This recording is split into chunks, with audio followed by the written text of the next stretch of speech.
नमस्कार मित्रांनो, मी सौ कल्पना अजित तेरोडेकर.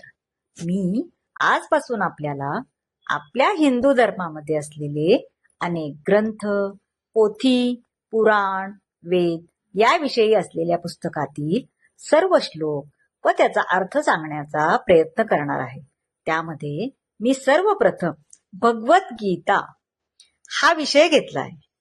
त्याविषयीची माहिती आपल्या सर्व नवीन पिढीला तसेच आपल्या सर्वांनाही मिळावी हा याचा मुख्य उद्देश आहे. हे मी सर्व एकत्रच सांगणार नसून त्याचे वेगवेगळे भाग करणार आहे, म्हणजे आपण ते उत्साहाने ऐकाल. एकदाच सांगितलं तर कंटाळाल ना मित्रांनो. तर भगवद्गीतेचा मुख्य संदेश म्हणजे कर्तव्य पालन. प्राचीन भारतीय तत्वज्ञान सांगणारा हा ग्रंथ आहे.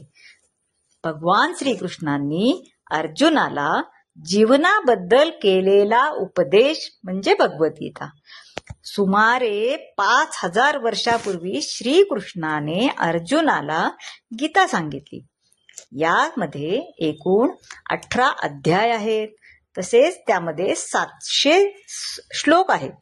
आपल्या हिंदू धर्मामध्ये हा अत्यंत पवित्र असा ग्रंथ मानला जातो. अगदी कोर्टामध्ये सुद्धा आपण गीतेवर हात ठेवूनच शपथ घेतो, हो की नाही.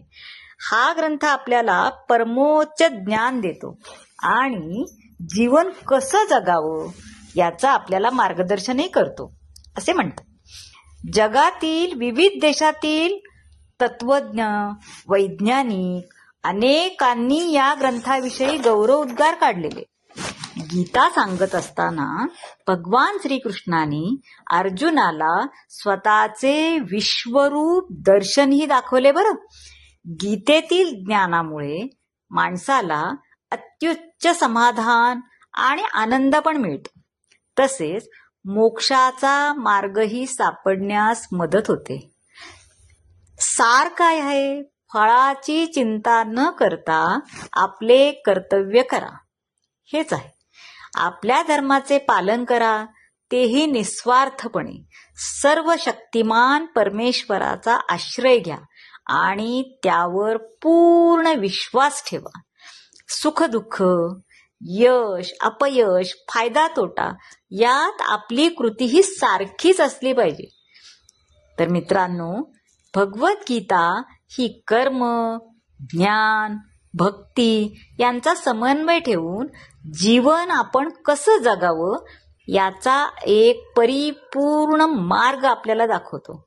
आपण सर्वांनी या चॅनलला सबस्क्राईब करा, म्हणजे रोज येणारे व्हिडिओ आपल्याला त्वरित कळतील. बेल आयकॉनवर प्रेस करा, म्हणजे आपल्याला त्वरित हा व्हिडिओ आल्याची माहिती मिळेल. तसंच या व्हिडिओला लाईक करा, शेअर करा आणि रोज भगवद्गीता छोट्या छोट्या भागांमध्ये आहे, त्यामुळे आपल्याकडून मला भरघोस प्रतिसादाची पण अपेक्षा आहे. धन्यवाद.